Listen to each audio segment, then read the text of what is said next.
Existem apenas três palavras. Três palavras simples que seus pais disseram quando você era criança. E essas três palavras mudaram quem você seria. Para sempre. Não são palavrões. Não são insultos. Na verdade, parecem completamente inofensivas.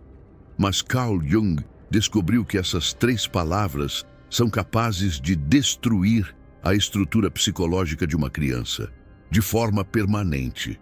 E o mais perturbador, seus pais provavelmente disseram essas palavras achando que estavam te ajudando, achando que estavam te educando, achando que estavam fazendo o melhor por você. Eles não faziam ideia do que estavam realmente fazendo.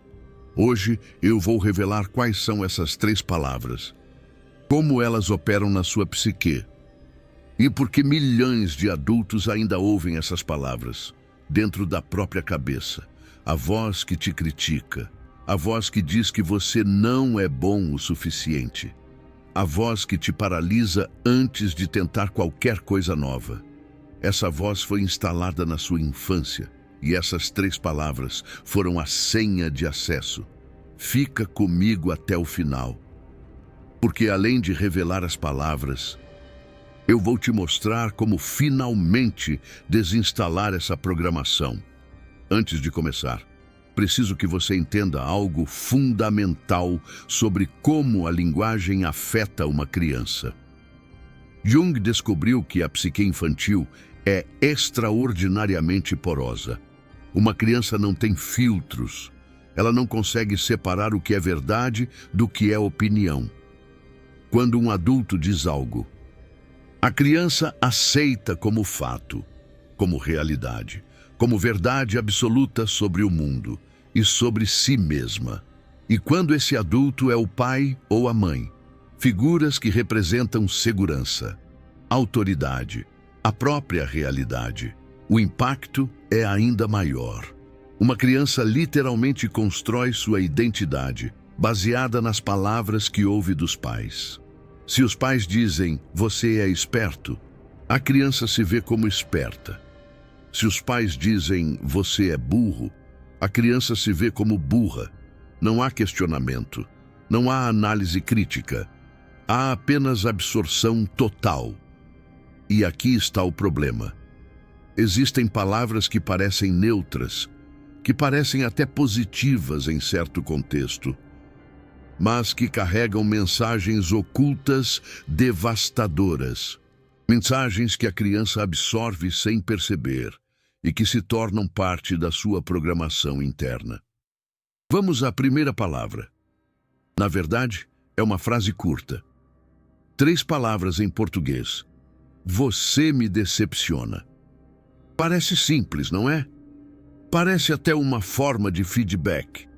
Uma forma de dizer à criança que ela não atingiu uma expectativa.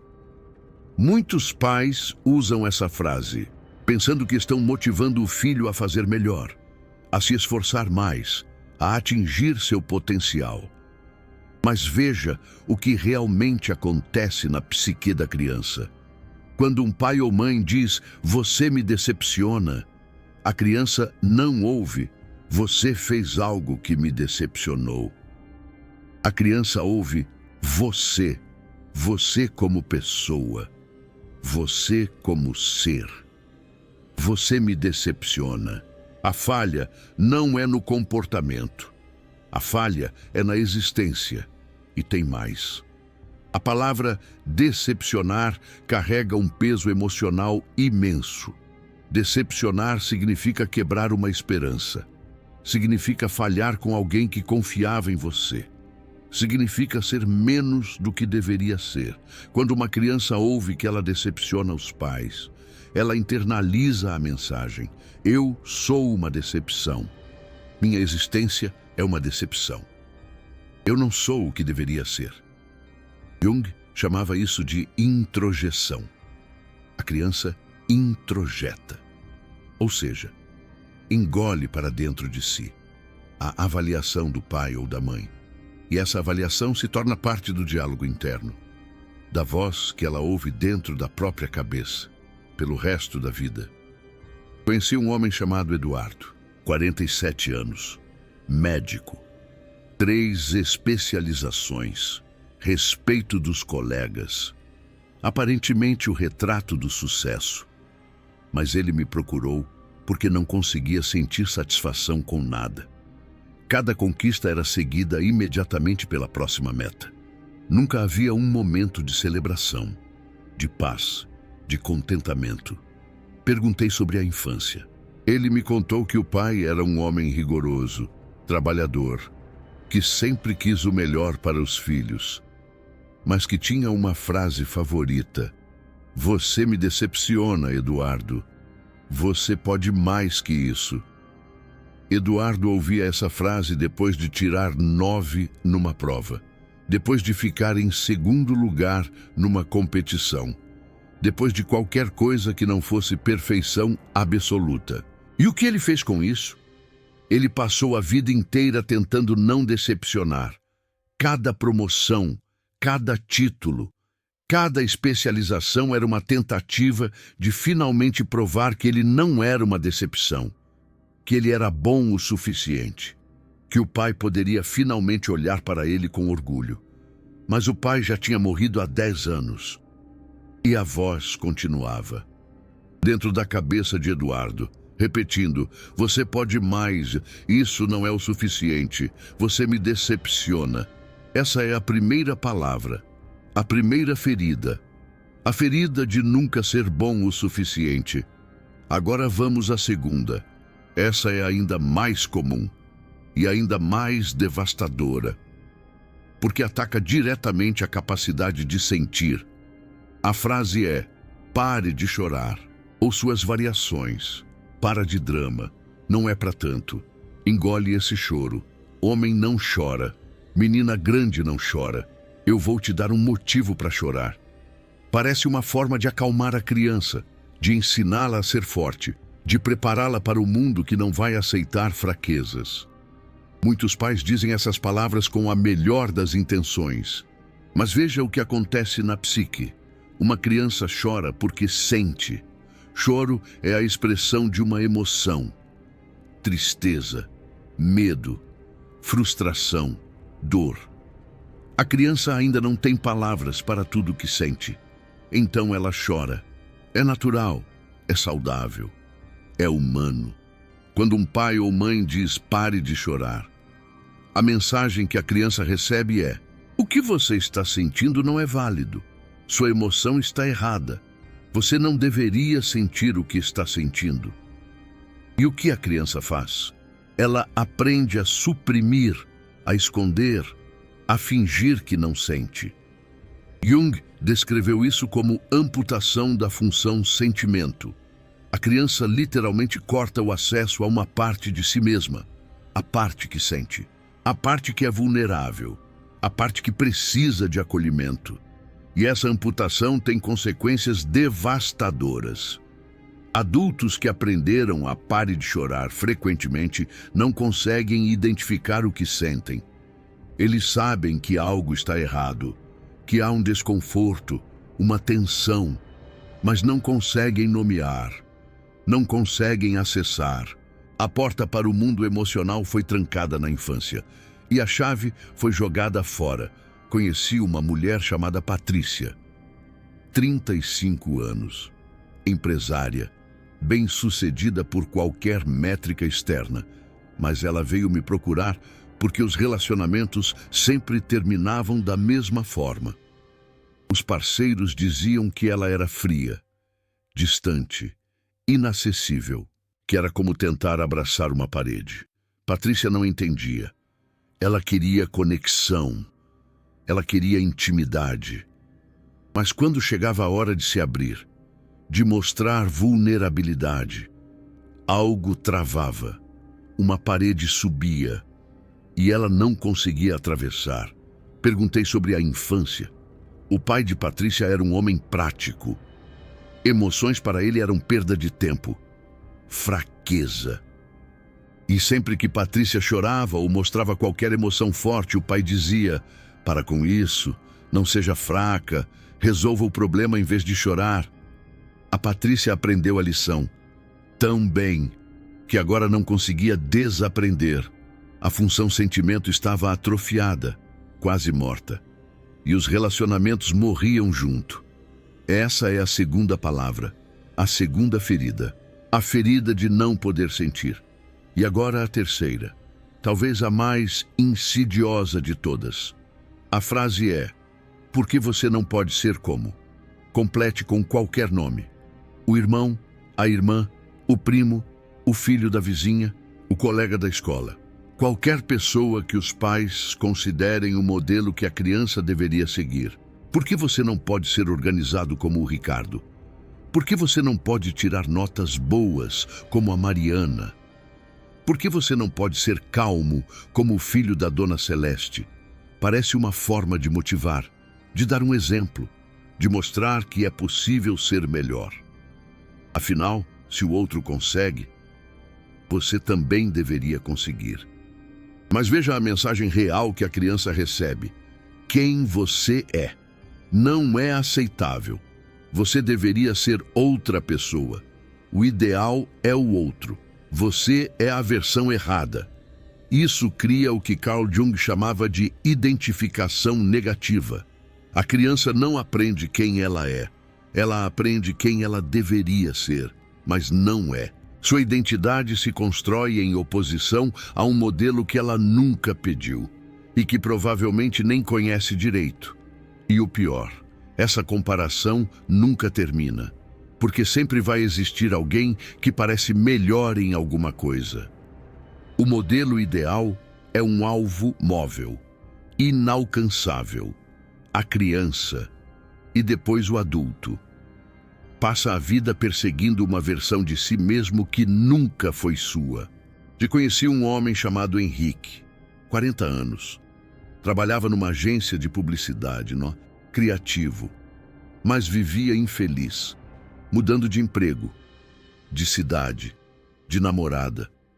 Nada nunca parecia bom o suficiente. Ele sempre achava que havia algo melhor em algum lugar.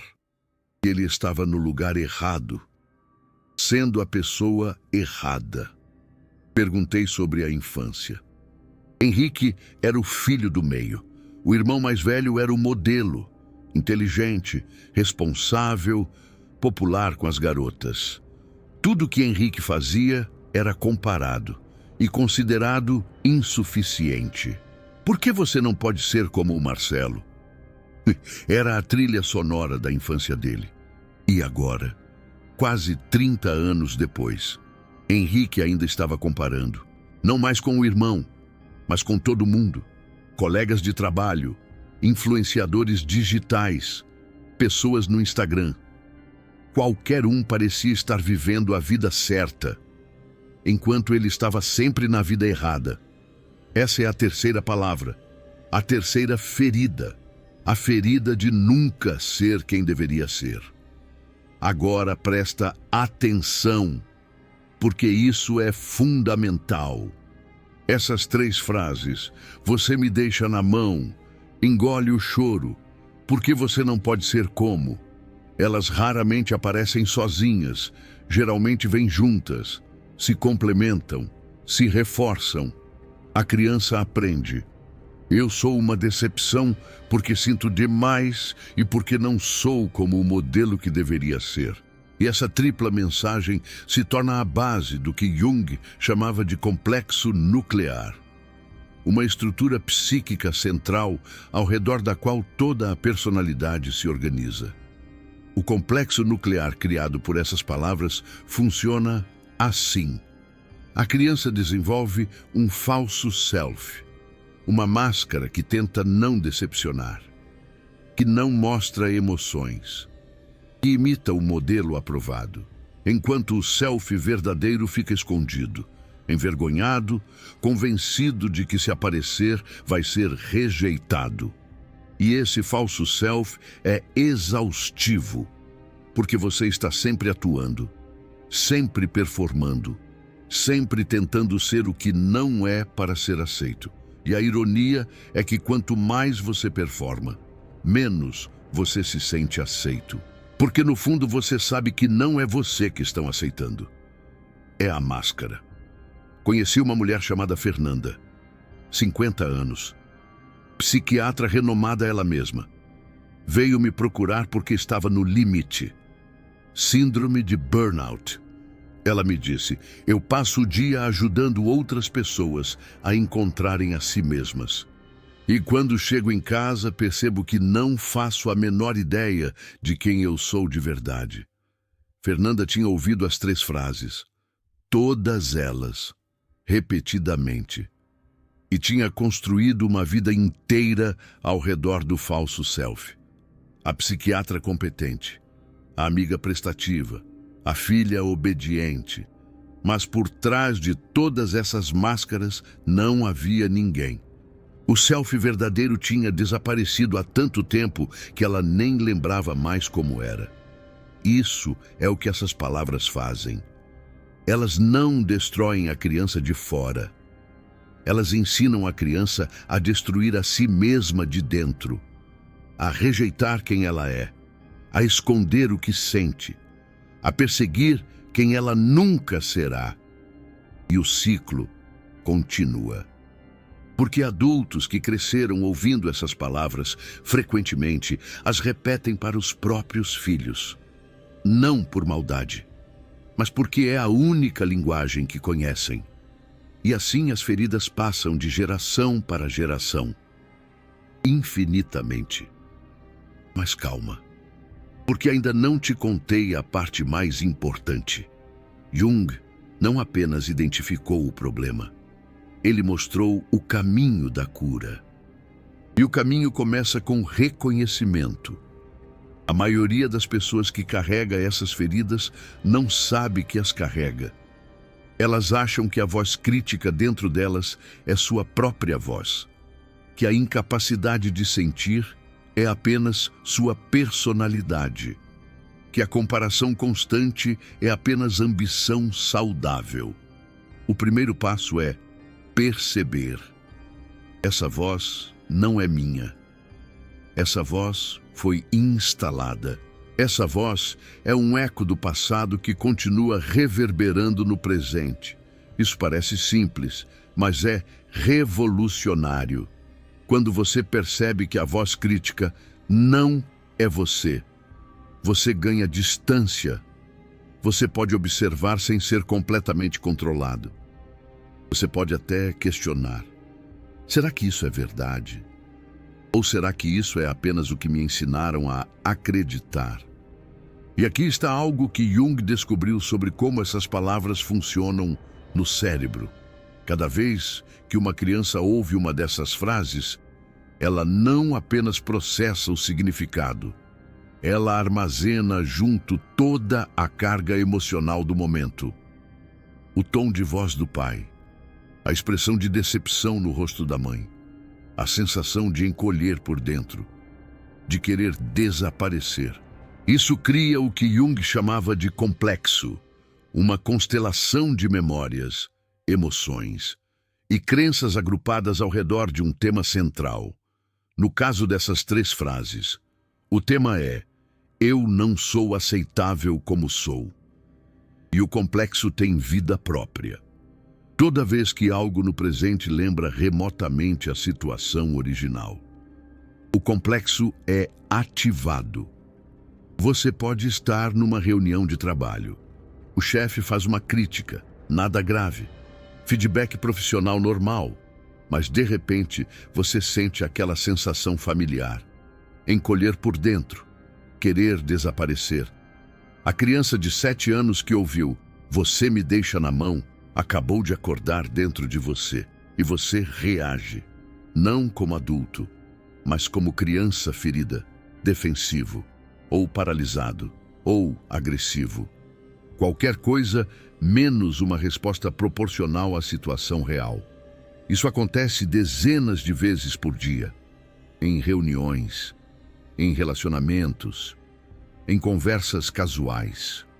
O complexo fica atento, procurando qualquer gatilho que se pareça com a ferida original. E quando encontra, ele assume o controle. Jung dizia que quando você está possuído por um complexo, você não tem um complexo. O complexo tem você. Essa é a prisão invisível que essas 3 palavras constroem. Uma prisão onde você está constantemente reagindo ao passado, enquanto acha que está vivendo o presente.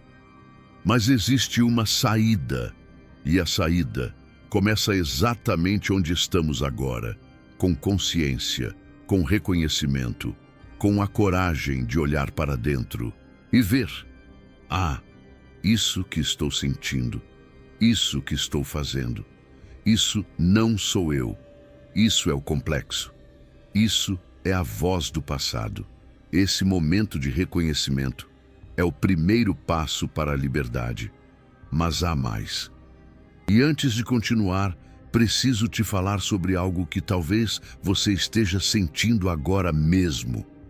Se você reconheceu as 3 frases, se você lembrou do tom de voz, se você sentiu aquela pontada no peito, isso não é fraqueza, isso é reconhecimento. Isso é a criança dentro de você, finalmente sendo vista.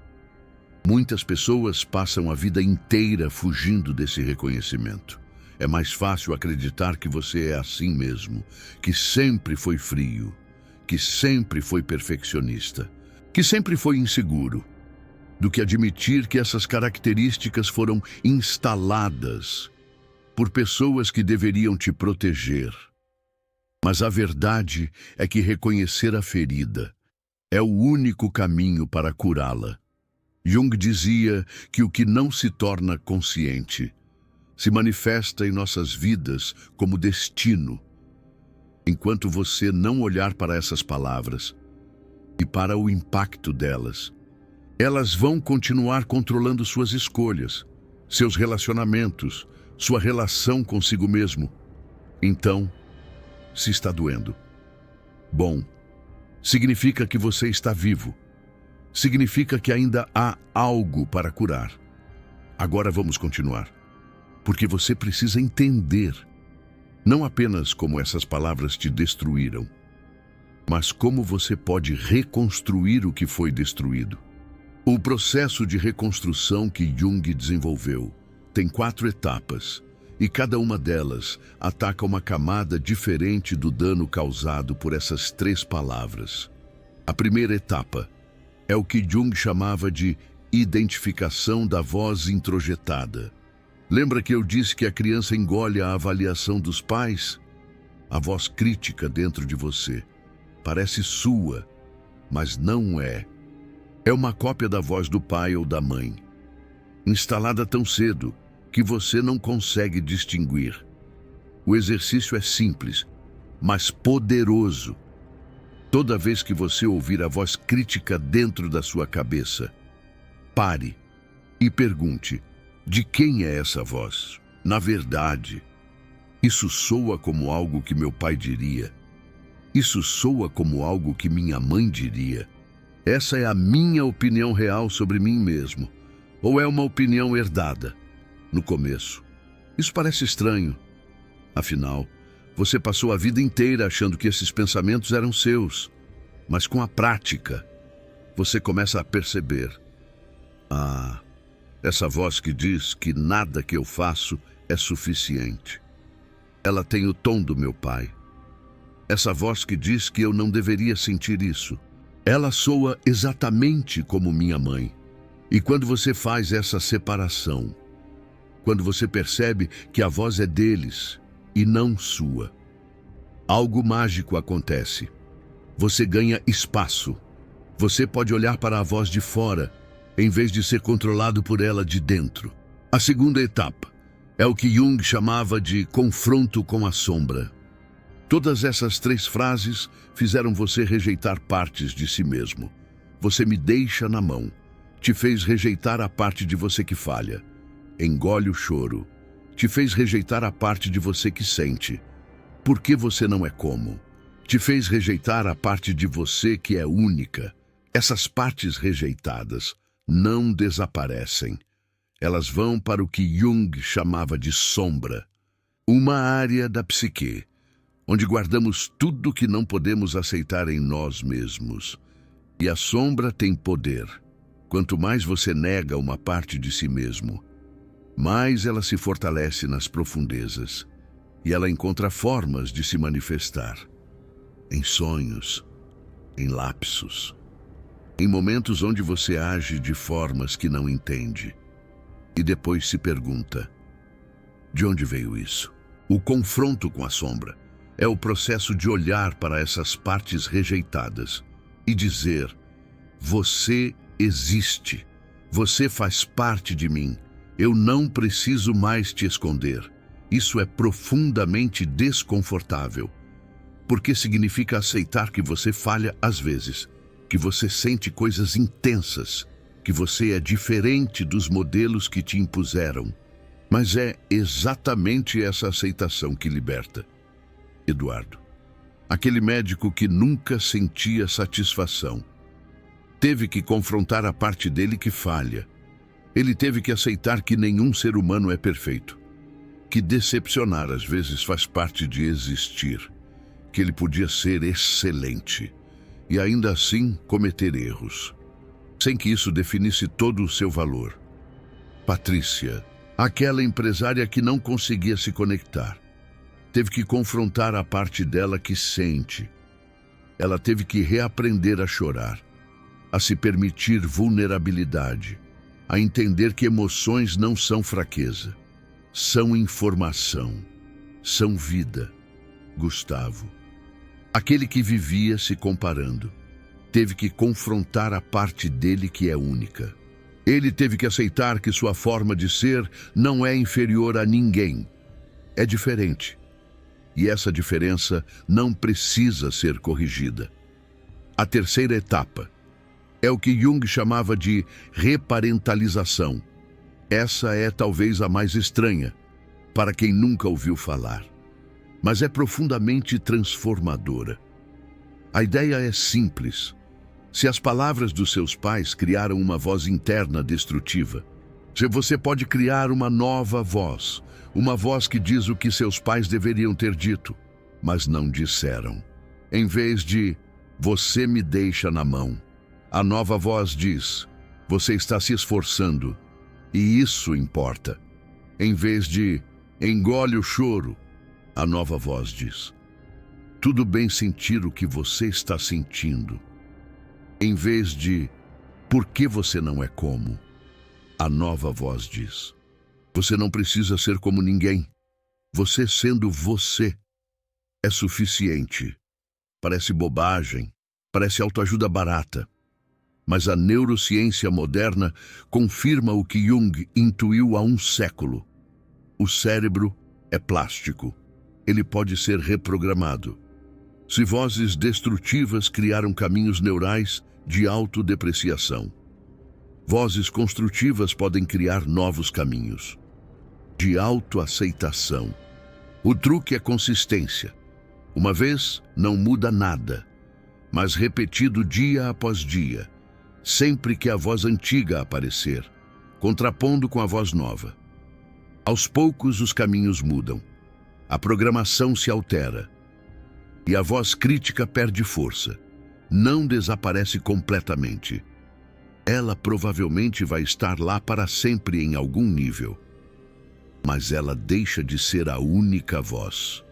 Deixa de ser a voz dominante, passa a ser uma entre várias, e você ganha o poder de escolher qual ouvir. Agora presta muita atenção. Você está recebendo agora informação que normalmente leva anos de terapia para acessar. Informação baseada em décadas de trabalho de Carl Jung, aplicada em casos reais, testada em milhares de pessoas.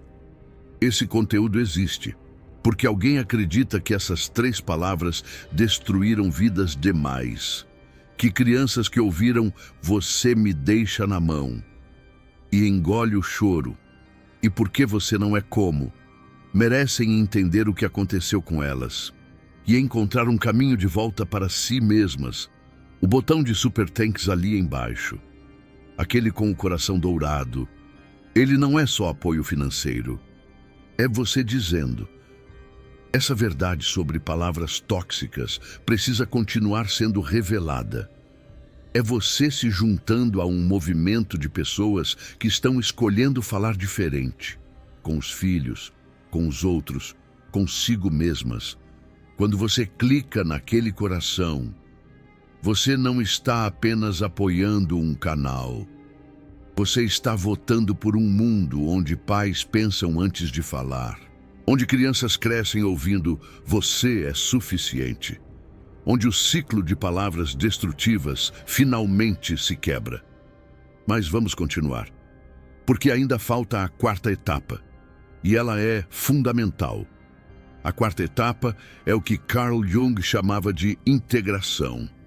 As 3 etapas anteriores são sobre desfazer o dano, identificar a voz, confrontar a sombra, reparentalizar. Mas a integração é sobre construir algo novo, algo que nunca existiu antes. Integração significa tornar-se inteiro, significa juntar todas as partes de você, as aceitas e as rejeitadas, as que seus pais aprovavam e as que eles condenavam.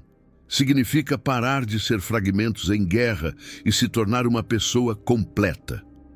Uma pessoa que pode falhar sem se destruir, que pode sentir sem se afogar, que pode ser diferente sem se diminuir.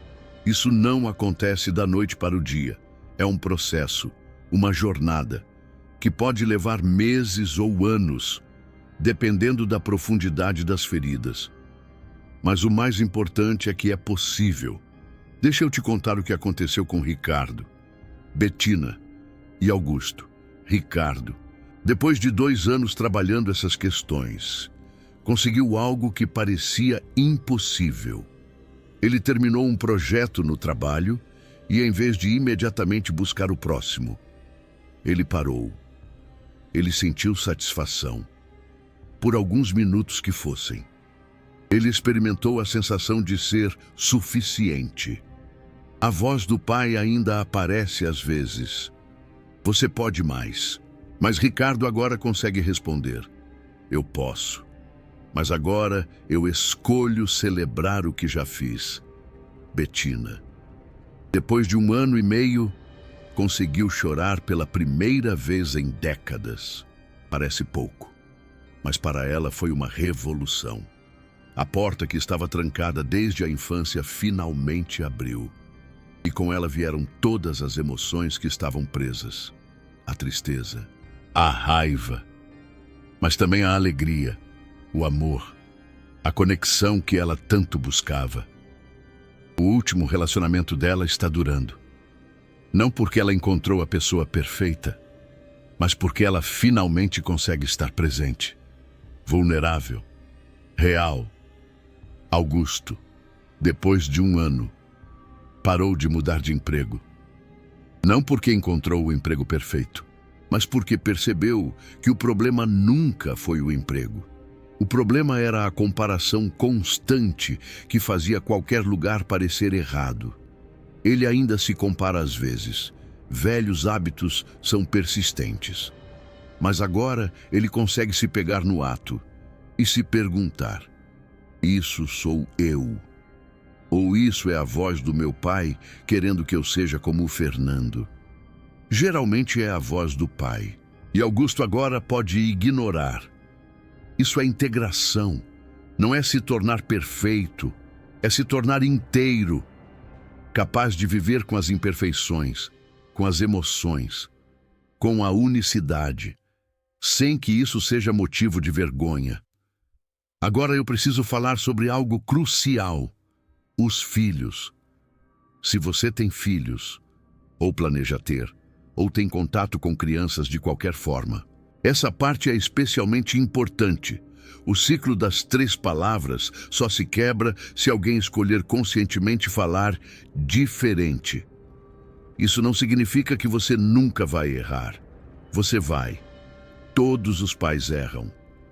Mas existe uma diferença entre errar ocasionalmente e instalar uma programação destrutiva. A diferença está na intenção, na frequência e na reparação. Se você disse algo que se arrependeu, se você percebeu que falou uma das 3 frases, você pode voltar. Você pode dizer: o que eu disse mais cedo, eu não deveria ter dito. Você não me decepciona. Você está aprendendo, e erros fazem parte de aprender. Ou, desculpa por ter dito para engolir o choro. Seus sentimentos são importantes. Eu estou aqui para ouvir. Ou, eu não deveria ter te comparado com ninguém. Você não precisa ser como seu irmão. Você, sendo você, é perfeito. Essas reparações não apagam o que foi dito, mas elas ensinam algo crucial para a criança: que adultos também erram, que erros podem ser reconhecidos e corrigidos, que relacionamentos são mais importantes que ter razão. E a criança aprende: se meus pais podem admitir erros, eu também posso. Se meus pais podem pedir desculpas, eu também posso. Se meus pais podem mudar, eu também posso. Isso é quebrar o ciclo. Não perfeitamente, mas conscientemente. Eu sei que esse vídeo mexeu com coisas profundas. Eu sei porque mexe comigo toda vez que falo sobre isso. Essas 3 palavras são universais. Elas atravessam culturas, classes sociais, gerações, e elas precisam ser nomeadas para serem curadas. Agora eu quero ouvir de você. Qual das 3 frases você mais ouviu na infância? Você me deixa na mão. Engole o choro. Porque você não pode ser como? Ou talvez uma variação que eu não mencionei, mas que carregava a mesma mensagem. Escreve aí nos comentários. Conta qual foi a frase que mais te marcou. Porque quando você nomeia a ferida, você começa a tirá-la do escuro. E quando você vê que milhares de outras pessoas ouviram a mesma coisa, você entende que não era verdade. Era apenas uma frase, repetida por pais que não sabiam o dano que estavam causando. Tempo, você me deixa na mão, versus tempo, engole o choro, versus tempo. Por que você não é como? Qual foi a frase que mais moldou quem você é hoje? Comenta aí. E se você é pai ou mãe, se você percebeu que já disse alguma dessas frases, não se condene. Você provavelmente ouviu as mesmas palavras quando era criança. Você estava apenas repetindo o que conhecia.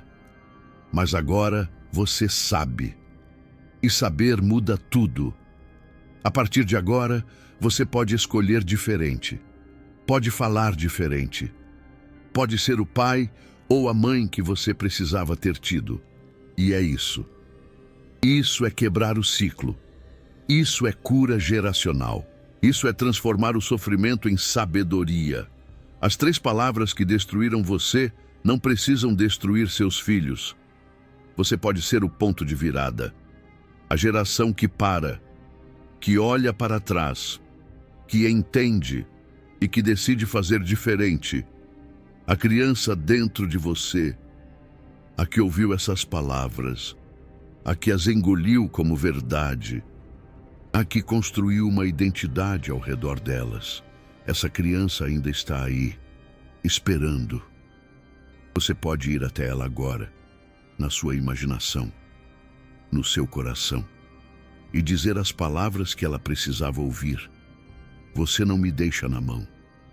Você nunca poderia me deixar na mão, porque você é exatamente quem deveria ser. Você pode chorar, pode sentir, pode ser vulnerável.